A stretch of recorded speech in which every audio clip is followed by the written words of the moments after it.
Hi, my name is Kyra, and 3 weeks ago, I showed up at my childhood home without telling anyone, just a surprise visit for Thanksgiving. I thought I'd find my mom cooking, maybe humming, maybe tired, but smiling. Instead, I found her on her knees, scrubbing a kitchen floor, while my sister-in-law laughed over turkey and wine. They said, "She doesn't pay rent." They said, "She likes helping." But I saw the bruises under her sleeves. I saw her eat leftovers alone, standing by the sink like she didn't belong in her own home. They took her name off the deed, drained her savings, told everyone she was fine. What kind of family turns a mother into the maid and makes her thank them for it? And when I stood up for her, what do you think they did to me? I wasn't supposed to be there. That morning, I had quietly flown from San Diego to Tulsa, hugging a small suitcase and a bunch of grocery store tulips close to my chest. It was Thanksgiving, and for the first time in years, I wanted to show up, not just call in. I thought it would be sweet, unexpected. My mother would cry and smile, and maybe we'd laugh about it over dinner. The rideshare driver dropped me off at the curb. I stood there for a moment, scanning the two-story house that still felt like part of my childhood. Except, something felt off. The porch light was still on, though it was already mid-morning. The yard looked a little more overgrown than I remembered, the blinds half closed like someone was always trying to block the world out. I carried my suitcase up the path, no balloons, no banners, no warm food smells wafting through a cracked open door, but it was fine. They didn't know I was coming, that was the point. When I reached for the knob, it turned without resistance. The door creaked open. Inside, it was silent. Unnaturally so. No radio, no clatter of dishes, no small talk. The air was heavy, the kind of stillness that tells you something's wrong before you even see it. I stepped in, leaving my suitcase by the front rug. The place was spotless, but not in the cozy holiday way. It felt sterilized. The living room was neatly arranged. The coffee table gleamed. A single candle burned on the shelf, but gave off no scent. I moved quietly through the hallway. From the dining room came the low clink of silverware on plates. I paused, and that's when I saw her. My mother, Iselda. She was on her knees in the kitchen, scrubbing the tile floor with a cloth that looked like it had been torn from an old towel. Her back curved, slow and stiff, her gray hair pulled into a loose bun. She didn't look up. At the table, my brother Davin sat across from his wife, Thera. He was hunched over his plate. Thera scrolled through her phone with one hand while picking at her food with the other. I stood frozen, unseen. "Mom?" I said, barely louder than a breath. 3 heads turned at once. My mother's eyes widened. She tried to stand quickly, but her knee wobbled. I rushed over, grabbing her elbow before she could fall. "What are you doing?" I asked, my voice shaking. "Why are you on the floor?" She opened her mouth but hesitated. Her lips parted, but no sound came.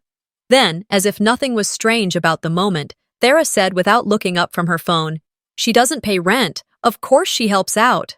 The words hit me like a slap. Cold, casual, practiced.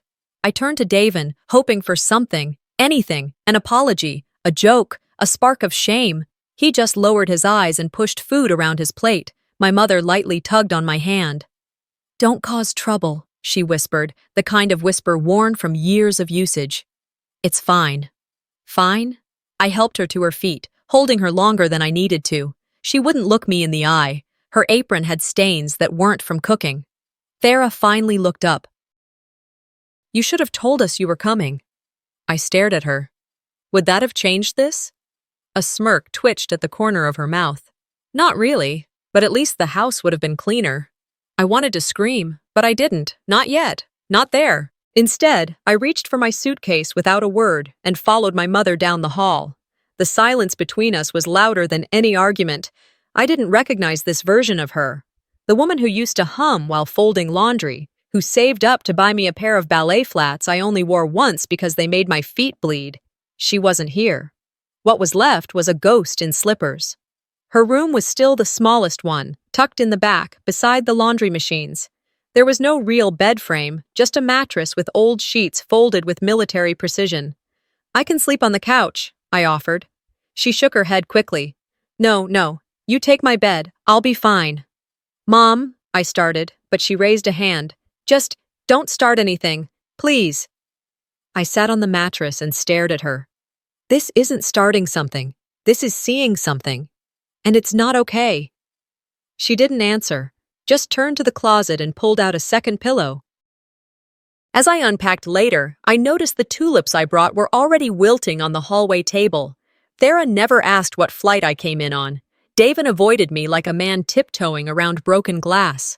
My mother busied herself with dishes that didn't need washing. That night, I lay in the narrow bed with a blanket too thin for the drafty house. My suitcase rested at the foot of the bed, unopened.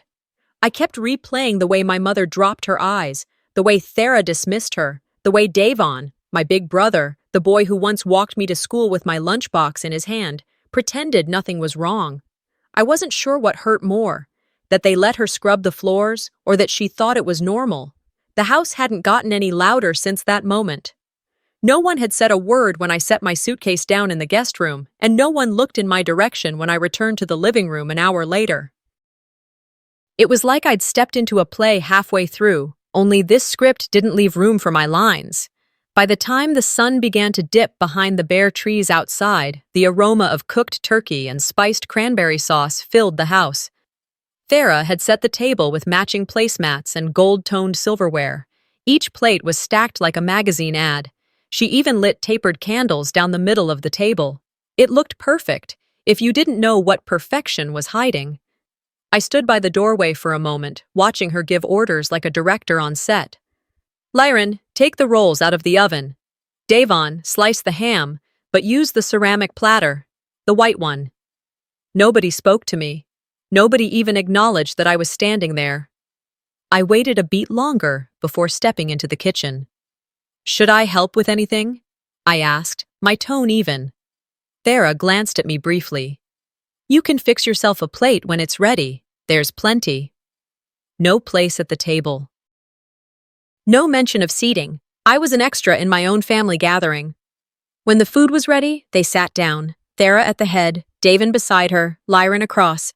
They laughed and passed dishes like I wasn't 2 feet away. I watched them through the opening between the living room and dining space. My mother wasn't there. I moved toward the kitchen again, quietly, as if not to alert them. And there she was, Yiselda, standing by the sink, holding a chipped plate with a spoonful of mashed potatoes and some green beans. Mom? I asked softly. She turned, startled like I'd caught her stealing. I was just getting a little something, she mumbled, lifting the plate. Don't want to bother them. You're not bothering anyone. Why aren't you sitting with them? She offered a smile that looked borrowed from someone else's face. I prefer standing. It's faster, easier to clean up. She didn't eat like she was hungry. She ate like she had to finish before someone noticed. I pulled out a chair from the kitchen table, the one by the back door. Sit down. Eat with me. No, she whispered. They'll think you're making a statement. What kind of statement? That you deserve to be treated like a human being? Her hand trembled slightly as she picked at her food. Don't start anything. It's Thanksgiving. I bit down on my tongue so hard I tasted the metal in my own blood. Okay, I said. Okay. We sat there, her standing, me seated, just a few feet from the table where my brother and his family were giving thanks. Afterward, I walked out to the garage. It was cold, and the air smelled like paint thinner and old Christmas decorations. Davon was there, messing with a box of lights. Got a minute? I asked. He looked up, surprised, but not entirely. Sure. I crossed my arms and leaned against the workbench. What's going on here? With what? With Mom. With the way you let her clean floors, eat alone, be treated like a stranger. He exhaled, like he'd been waiting for this moment but hoped it wouldn't come. She likes helping out, Kyra. She doesn't complain. I nodded slowly. So that's the bar now? If she doesn't cry in front of you, then it must be fine. He ran a hand over his face, avoiding my eyes. You're blowing this out of proportion. No, I'm seeing it for what it is. You've stopped seeing it because you live in it. She's old, Kyra. She likes having a role. Yeah, cleaning your baseboards and eating leftovers while you sit down to a curated dinner? That's a role? He looked annoyed now.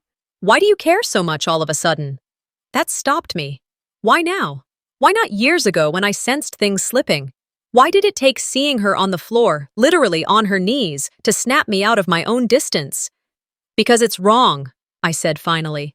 And because I'm here now. He chuckled bitterly. You've been gone a long time. You don't get to walk in and judge everything. I'm not judging. I'm reacting. There's a difference. I didn't wait for his response. I turned and walked out, back into the cold air.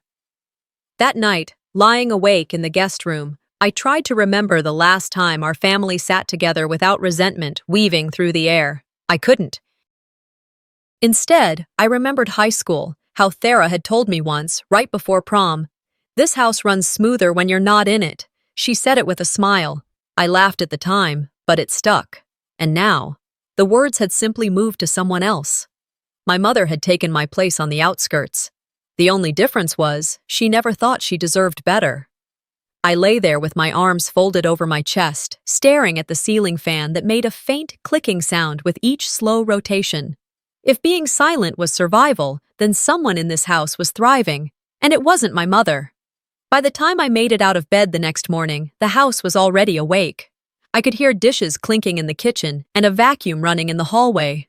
The smell of strong coffee drifted in through the crack under my door, pulling me up and into a world I was still trying to make sense of. I didn't go straight to the kitchen. Instead, I paused by the doorframe, letting the sounds tell their own story. My mother was humming softly, something old and familiar, maybe a church tune. The rhythm was slow, automatic. There was no joy in it. It was just noise to fill the gaps. I slipped past the hallway, moving toward the den. Davon had once turned it into his home office, which was really just a cluttered space with a half-working desktop and unpaid bills stacked in an old drawer. I wasn't snooping. Not really. I told myself I just wanted to understand. And if understanding meant opening drawers and folders that hadn't seen light in months, then that's what I'd do. It didn't take long to find it. Tucked between outdated insurance papers and a worn envelope labeled tax stuff, there it was, an official-looking document with my mother's name typed in bold letters. I sat on the floor and began reading, a transfer of ownership, partial rights to the house, signature lines, one for Iselda, one for Davon. Her signature was there, shaky, uneven, not the way she used to write her name on birthday cards or grocery lists. I swallowed, my throat tightening. The date was from 2 years ago. No notary signature, no witness, just paper and silence. Breakfast? My mother's voice called gently from the kitchen. I slipped the document into my tote bag and stood. Be right there. By the time I got to the table, Davon had already left for work.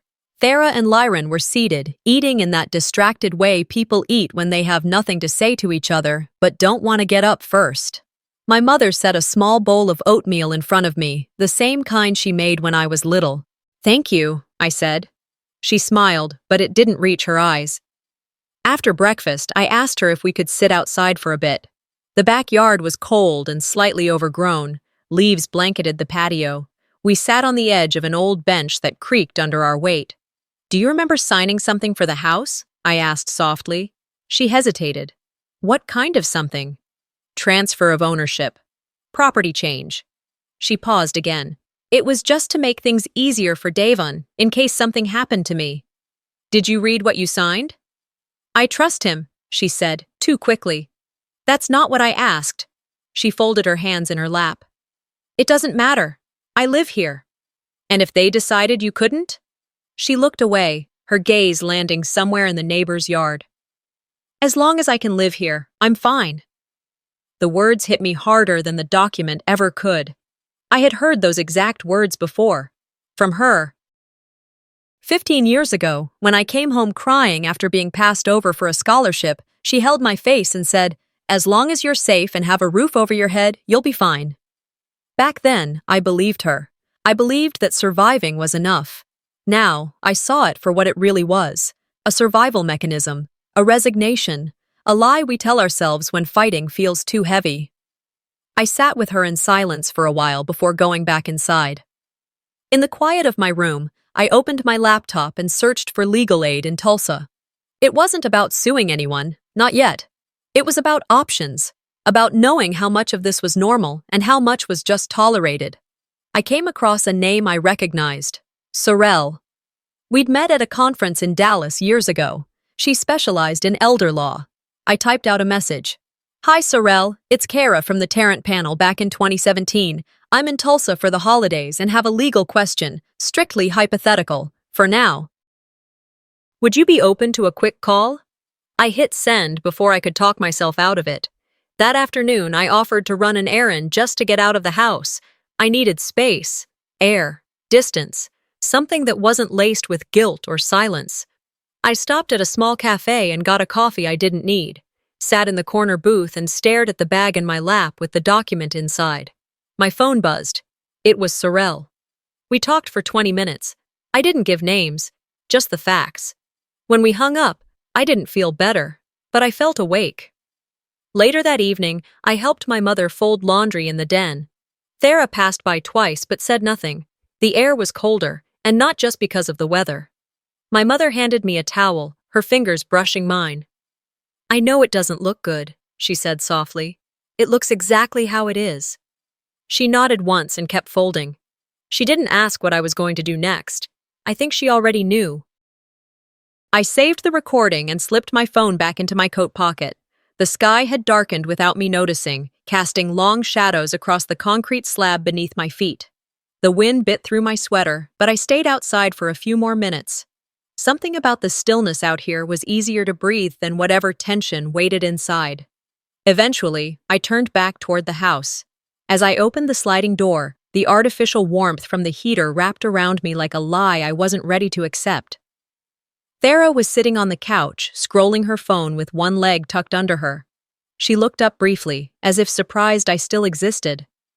Hey, she said flatly. Just a reminder, if you're staying here, try not to leave your stuff in the hallway. It's not a hotel. I blinked, then stepped fully into the room. Excuse me? You left your tote bag near the laundry room earlier. I nearly tripped over it. I didn't remember doing that, but even if I had, it was a hallway. In a house my mother once owned, I kept my tone steady. This was my father's house, my mother's home. You don't get to talk to me like I'm a stranger renting a room.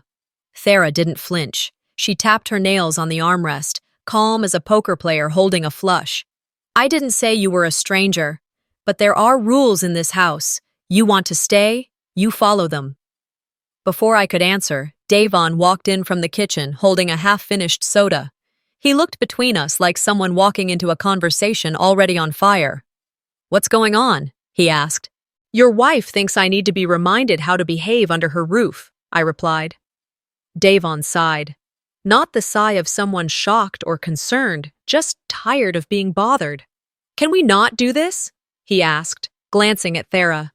Thera stood up slowly, brushing imaginary lint from her jeans. I'm not trying to start anything. I'm just saying, it's been peaceful around here, that's all. Peaceful. The word sat in my gut like something spoiled. I watched her walk away, her phone already back in her hand. Davon lingered. You're not seeing it, I told him. He rubbed the back of his neck. It's not that simple, Kara. Yes, it is, I said. She cleans your floors, eats alone, signs things she doesn't understand, and you let it happen. She doesn't complain. That's not the defense you think it is. He didn't reply, just walked back into the kitchen. I stood alone in the living room, the silence pressing down like a ceiling that wanted to collapse. Later that evening, after everyone had eaten, I found my mother folding laundry in the den. A basket of clean clothes sat beside her, and she moved slowly but methodically, like she was afraid to get it wrong. Can we talk? I asked gently. She looked up, her hands pausing over a shirt I recognized as Davon's. In private? We stepped out into the hallway. I kept my voice low. Why do you let them treat you like this? She looked surprised, genuinely surprised. They don't treat me badly, she said. I gestured around. You eat alone, you do all the housework, and you're scared to even sit down when they're around. She smiled.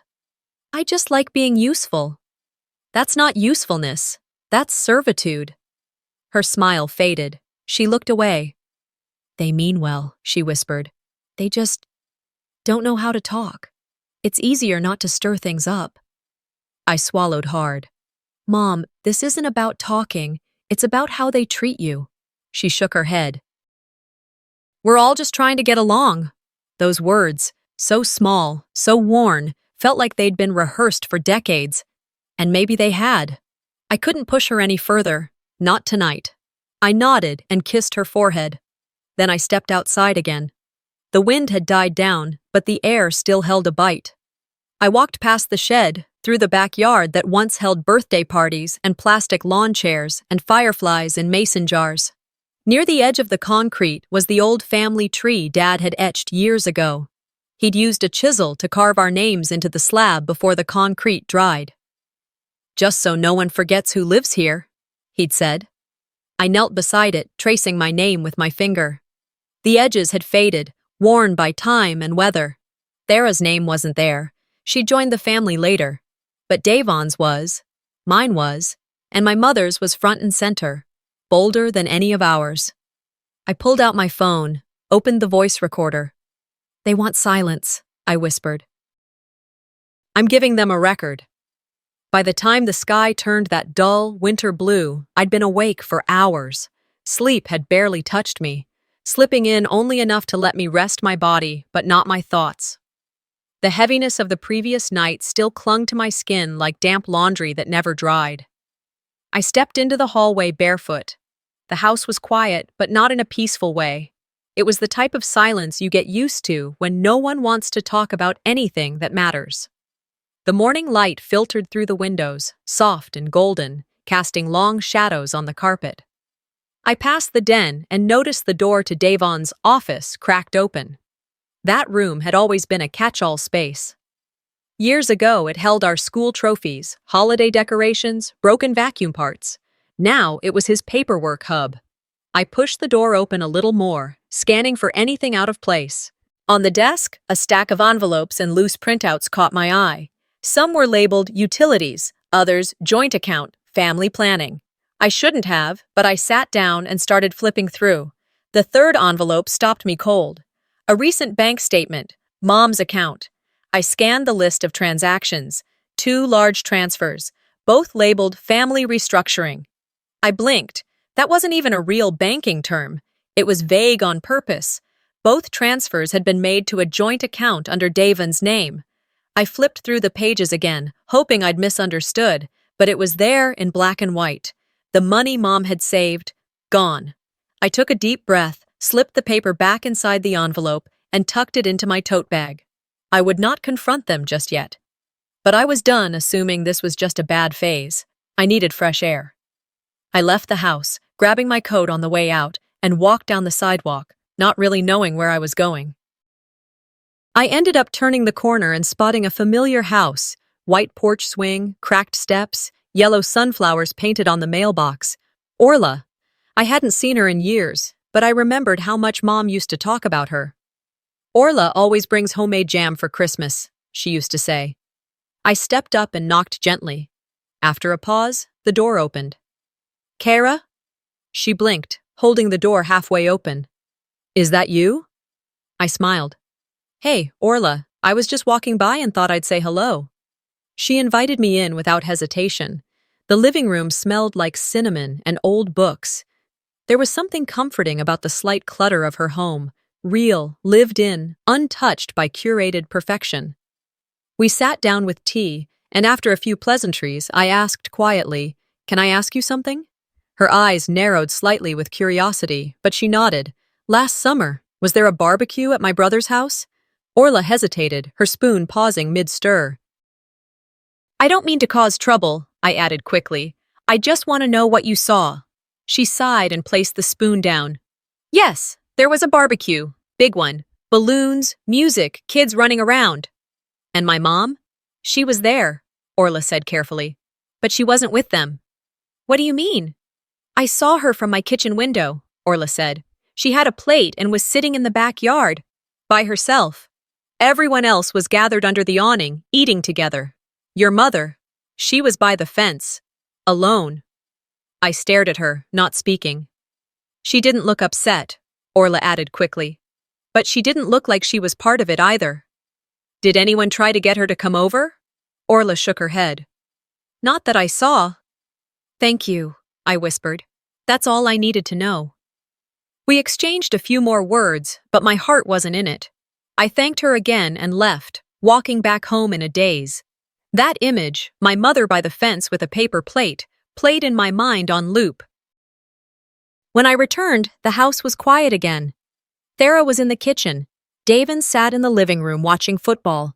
Mom was nowhere to be seen. I waited until dinner. We all sat at the table.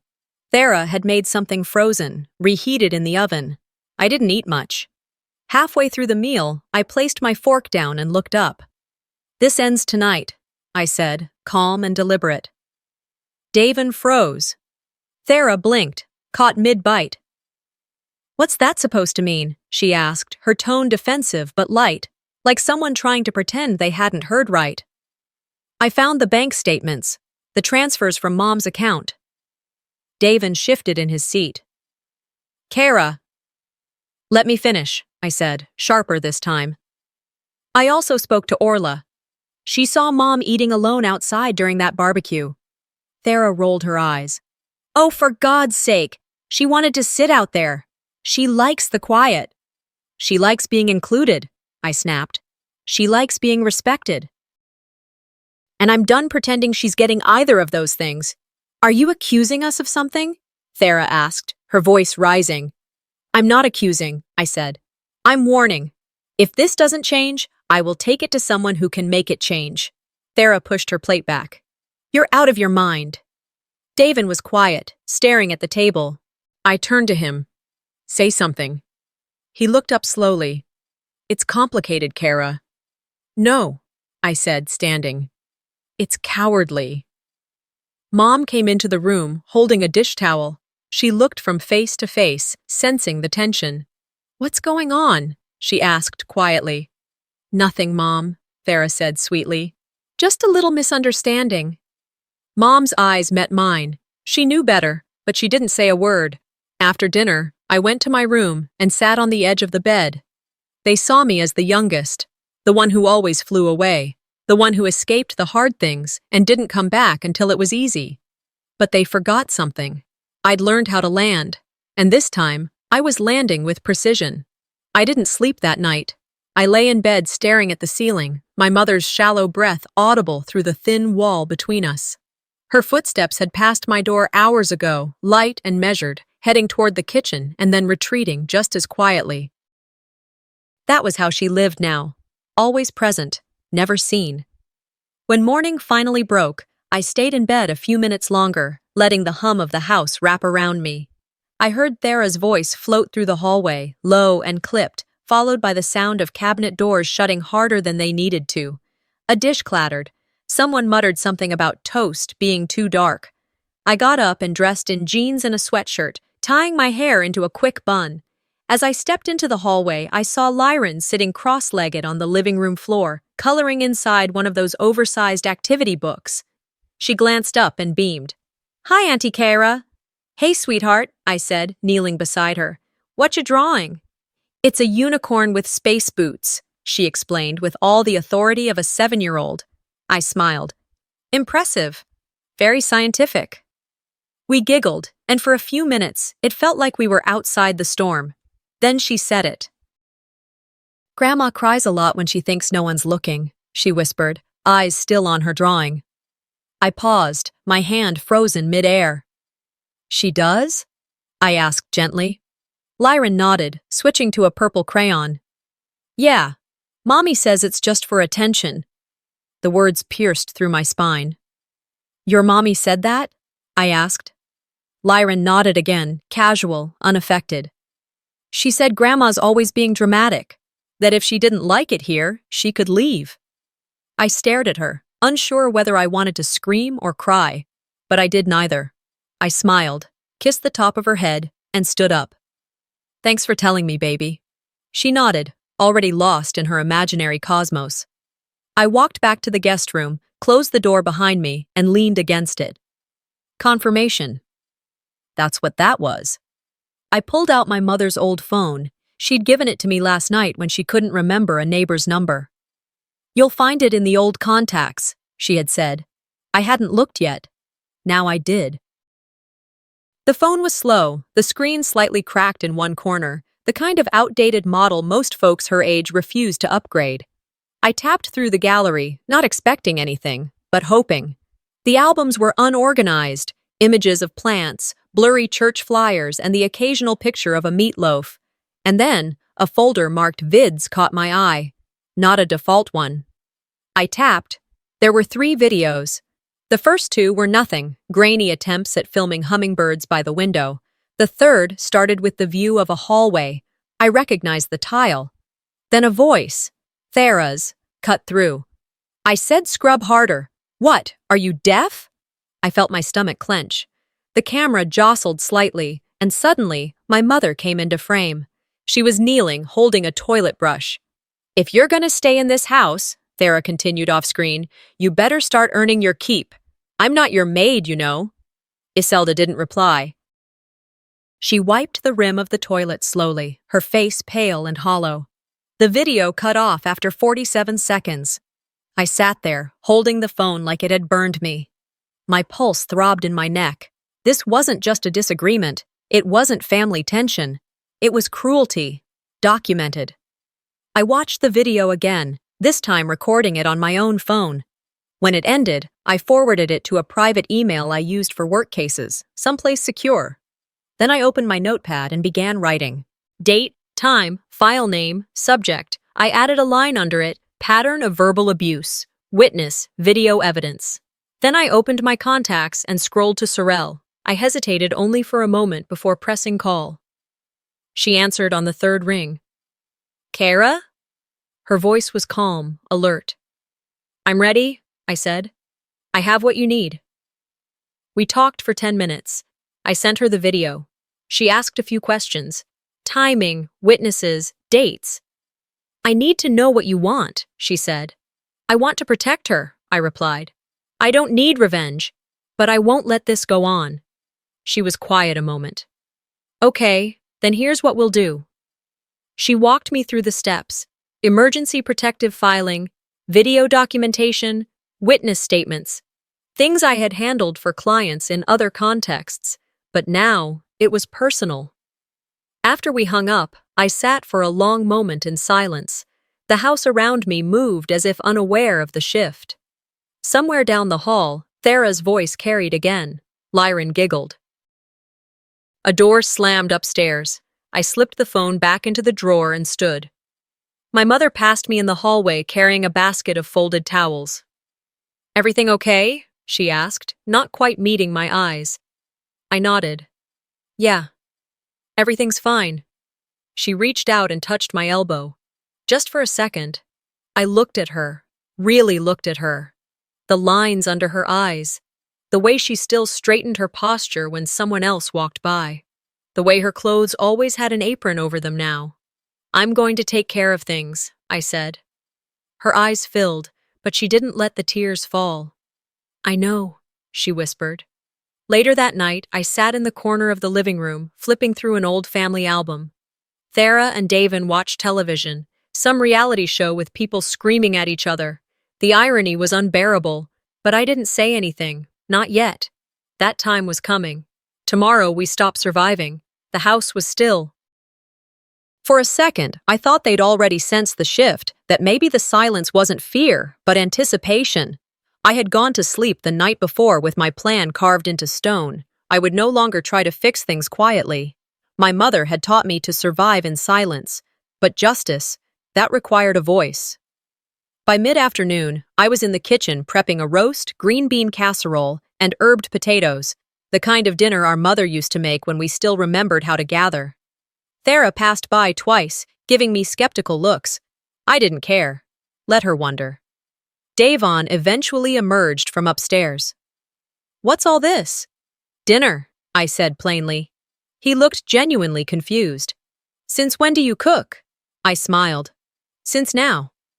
Around 5 o'clock, I set the table in the dining room. Real silverware, cloth napkins, matching plates. Not because they deserved it, but because this wasn't about them. It was about presentation and leverage. I told everyone to be ready by 6. When Thera walked into the dining room, she wore a confused expression tucked behind a polite smile. "What's the occasion?" "It's family dinner," I said. "I thought it was time." She hesitated. "Did Mom cook?" "No, I did." Davon pulled out a chair and sat. Lyron trailed behind him, already bored, fiddling with a pencil. I walked back into the hallway and returned with a guest. Sorrel, tall, composed, and in a blazer sharp enough to make anyone sit straighter. "This is my friend Sorrel," I said, placing a hand gently on her shoulder. "She's in town working on something with me." Thera's eyebrows arched. "Work? On Thanksgiving weekend?" "She's flexible," I said. "Shall we eat?" The food was served. Conversation was minimal. Even Lyron's chatter seemed toned down by the unspoken tension pressing against every fork scraped against a plate.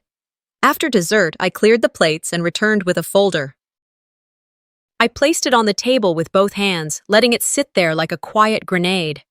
Thera leaned back. "What is that?" "This," I said slowly, "is a certified copy of the original deed to this house, the one Dad signed before he passed, the one that still has Mom's name on it." Davin looked uncomfortable. "Kyra, come on." I held up a hand. "I'm not finished." I turned to Sorrel. She opened a small laptop and played the video file. It filled the room with the sharp voice of Thera berating Mom as she scrubbed the toilet. The words cut even deeper in the replay than they had the first time. Silence fell. Thera's face drained of color. "Where did you get that?" "It was on Mom's old phone, the one she forgot how to use, remember?" "She was exaggerating," Thera snapped. She probably forgot she was recording. She knew better than to show that around. "But she didn't delete it," I said calmly. "And now, I have it." Davin stood.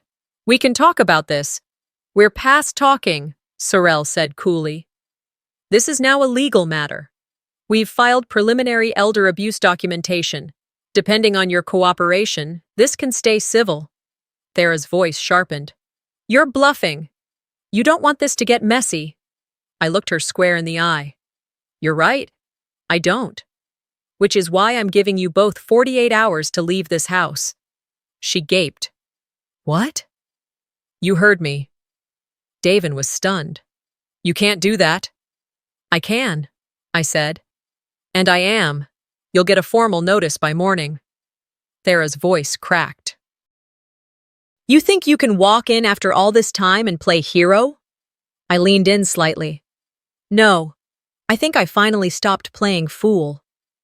The silence that followed was thick and charged. My mother, who had sat quietly through it all, finally spoke. Her voice was low but clear. "I want them gone." It was the first time she'd spoken a boundary aloud in years. Sorrel turned to them. 48 hours. After that, law enforcement will be involved." Thera pushed her chair back so hard it scraped the floor. She stormed out of the room, Lyron chasing after her. Davon stood there, frozen, then turned toward me. "You're making this worse for everyone." "No," I said, my voice steady. "I'm making it right." He left the room without another word. Mom looked at me, tears brimming but not falling. "Are you okay?" I asked. She nodded. "Just tired."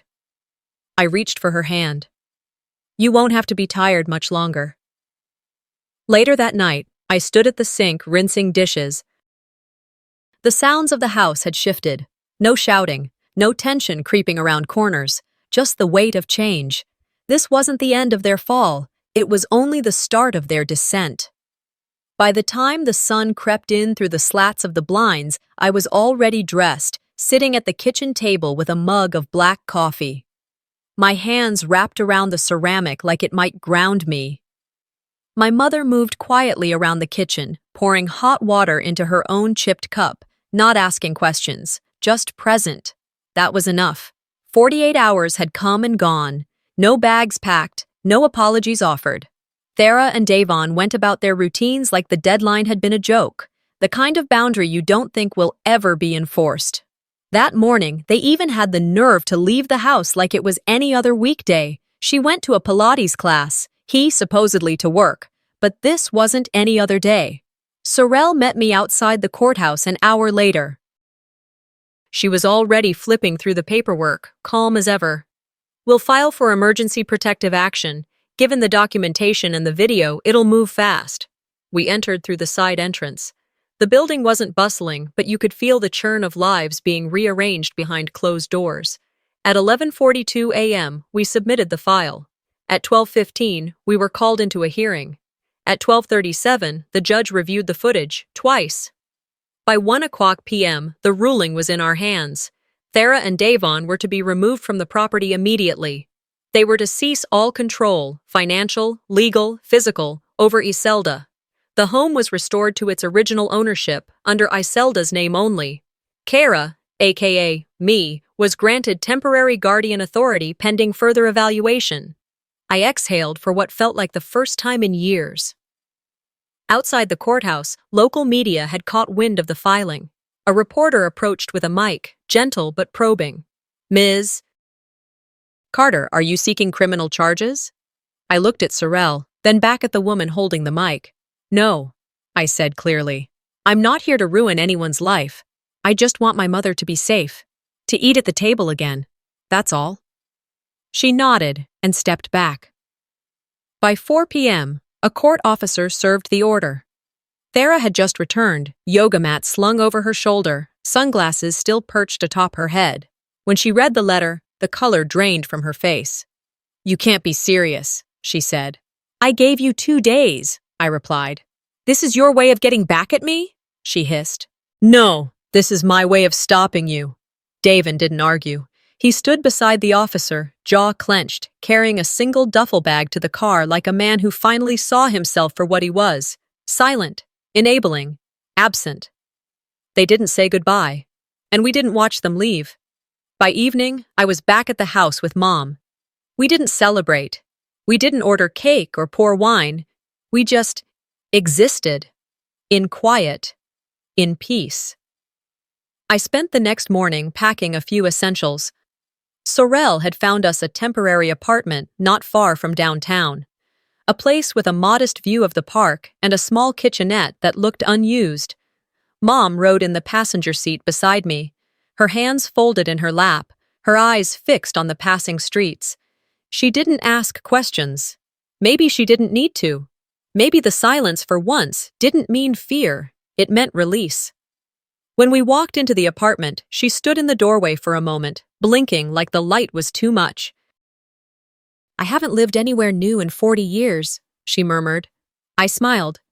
"Then it's about time." We spent the afternoon setting up. I opened windows. She lined the shelves. I bought groceries, and she made the first pot of rice in a pan that still had the price tag hanging from the handle. That night, I set the table, 2 plates, 2 cups, 2 folded napkins. She walked over slowly, pulled out a chair, and sat down. Not as someone waiting for permission, not as someone afraid of taking up space, just as herself. She took her first bite, paused, and looked at me. "It tastes like peace," she said quietly. And it did. I didn't need to break them. I just had to stop letting them break her. 3 weeks passed in a kind of stillness that didn't feel empty. It felt earned, like a room after a storm, not quite cleaned up, but no longer dangerous. The house we left behind had gone silent too, not just from our absence, but from consequence. After the court ruling, the quiet wasn't ours to hold anymore. It followed Thera instead. And in a small southern town like ours, where church bulletins double as news feeds, and the beauty salon hears your sins before the confessional ever does, word didn't just spread, it rippled. I didn't tell anyone what happened. I didn't have to. When power shifts, people notice, especially when that power was once wielded with such precision, cruelty disguised as concern, discipline masked as duty. Thera lost her biggest contract 2 days after the hearing. Her name vanished from a freelance directory that had previously praised her with words like dependable, efficient, and client-centered. Emails stopped being returned. Calls went unanswered. One former client, a graphic designer named Monica, told a mutual acquaintance, "I just couldn't be associated with someone who treats her own mother like that." It reflects on everything. By the end of that week, even the church Thera had once tithed to regularly, with loud checks and louder amens, sent out a formal letter. I saw it because Mom used to receive the weekly devotionals in a shared inbox. The message, though wrapped in scripture, was direct. There is no place in faith for dishonor to parents, nor the silencing of dignity. It wasn't bitter. It wasn't theatrical. It was simply true. Lyran, Thera's daughter, moved out soon after. She asked to stay with Thera's sister in Oklahoma City, and Davin, her ever-disengaged father, signed off without hesitation. No fight, no concern, just another decision made without attachment. I didn't celebrate it. There's no joy in watching a child leap from one chaos into the arms of uncertainty. But still, it mattered. At 9 years old, Lyran could already see what the adults had worked so hard to pretend wasn't happening. Mom and I took our time settling into our new 2-bedroom apartment just outside downtown. It wasn't fancy, but it was ours. No one barking from across the hall. No footsteps pacing like surveillance. No daily landmines. Just air. Just space. I got a part-time job with a senior advocacy group, helping folks who reminded me of Mom, kind, capable, and tired. People who had given the best parts of themselves to others and were now left holding the bill. Mom joined a poetry group at the community center. The first time she read her own piece out loud, her hands trembled so badly she could barely finish. Her voice cracked on the last stanza, but she smiled through it. Someone in the back clapped before anyone else. And that was enough. We started doing small things together, decorating our tiny plastic Christmas tree with ornaments from the thrift store, Tuesday pie at the corner diner, watching old black and white films with the volume low and a blanket over our knees. Healing doesn't always come with grand gestures. Sometimes it's in the quiet routines, the softness of life rebuilt without apology. One afternoon, while organizing the infamous kitchen junk drawer, I found it. The rag. The one Thera made Mom carry around the house for years, her assigned cleaning cloth, as if scrubbing were her only role. She used to fold it tightly and keep it nearby like it was some symbol of obedience. I held it in my hands, so worn, so stained. Then I folded it gently and placed it at the top of our little tree. Mom looked up from the couch. "What's that?" "Our tree topper," I said. "Angel of survival." She didn't laugh, but she did smile. Christmas Eve arrived with soft jazz humming from the radio, the kind she always loved. I made a modest meal, roasted chicken, honey-glazed carrots, and her favorite, cornbread with crisp edges. She insisted on setting the table. "It's not fair if you do it all," she said, smoothing out the mismatched placemats. "Mom," I said with a grin, "setting the table isn't exactly an even trade for surviving elder abuse." She chuckled and pointed at me like I was being fresh. "Still, I'll do it." We ate slowly. No one rushed. We paused between bites, not to fill silence, but to enjoy it. For once, we didn't have to run from the quiet. It was the first meal in years that didn't carry tension between courses. Afterward, I handed her a gift. It was wrapped in newspaper comics, the way she used to wrap mine when I was a kid. She loved the irony, the irreverence of it. Inside, she found a framed photo. Us, sitting on a bench at the park last week. She wore a blue scarf I gave her. Her smile didn't look posed. It looked lived in. Her hands went to her mouth. "There's something written on the back," I said. She flipped it over. I had written, "You don't have to earn love anymore. You already did." Her eyes filled, but no tears spilled. She looked at me, really looked, and said, "I always hoped you knew." "I did," I said. But I needed to say it out loud, for both of us. We didn't say much else that night. She washed the dishes while I dried. She hummed as she worked. There was no sense of owing. Just a rhythm we hadn't had before. Later, as she tucked herself into bed, I followed her in. I pulled the blanket up to her chin and kissed her forehead. "Good night, Mama." She held my hand just a little longer than usual. "Good night, baby." The lights went out, but peace didn't. It stayed. Even now, people ask me, did you ever forgive them? Thera, Davon. The neighbors who watched but never spoke. The relatives who nodded and disappeared. And my answer remains the same. Forgiveness was never the goal. This was knowing that silence isn't the same as peace. Understanding that obedience isn't the price of love. Realizing that survival isn't just staying, it's choosing when to leave and how to never go back. I didn't destroy their world. I just stopped letting them build it out of mine. Some wounds stay quiet, but they're no longer invisible. In families, silence is often mistaken for peace, but sometimes silence is just fear in a dress shirt, passed down like a habit. This story isn't about revenge, it's about dignity. It's about truth. It's about the small, unshakable voice inside that says, "You deserved better, and now you're living like it." Have you ever stayed quiet to keep the peace, only to realize it cost you too much? If this story moved you, please like, share, and subscribe for more stories about reclaiming power, rewriting narratives, and finding peace on your own terms. Your voice matters. Let's keep the conversation going.